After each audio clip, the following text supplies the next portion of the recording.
మీ జీవితంలో డబ్బుకి, తినటానికి తిండి, నాలెడ్జి, లగ్జరీ ఇవన్నీ కావాలి అంటే దానికి కారకుడు కుబేరుడు.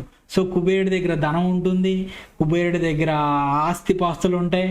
ఓకేనా, మన కలియుగ ప్రత్యక్ష దైవం వెంకటేశ్వర స్వామికి అప్పిచ్చినటువంటి మహానుభావుడు. ఓకేనా, ఎవరికి అప్పు కావాలన్నా, భగవంతుడికి ఎవరికి కావాలన్నా సరే కుబేరుడి దగ్గర నుంచి వడ్డీ లెక్కలు మన కుబేరుడు అనమాట. సో కాబట్టి ఈ కుబేరుడి యంత్రాన్ని మీరు గీసుకొని మీ లైఫ్లో అబాండెన్స్ అంటే సమృద్ధి అంటామండి. లా ఆఫ్ అట్రాక్షన్ ఫాలో అయ్యే వాళ్ళకి చాలామంది తెలిసింది.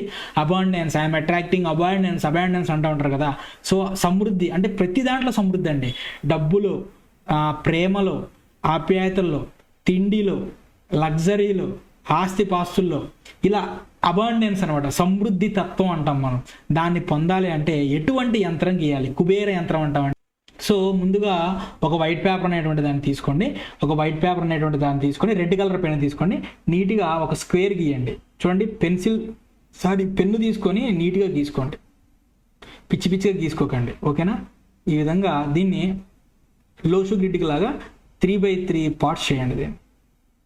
ఓకే, చేసిన తర్వాత చూడండి 27, 20, 25, ఓకేనా, 22, 24, 26, 23, 28. ఓకే, నెక్స్ట్ వచ్చేసి 21. చూడండి, ఇది ఎలా పడితే అలా గీయకూడదండి. ఫస్ట్ ఈ లైన్ క్లియర్ చేయండి, రాయండి, తర్వాత ఈ లైన్ రాయండి, తర్వాత ఈ లైన్ రాయండి. సో ఈ విధంగా మీరు దీన్ని గీయాలండి.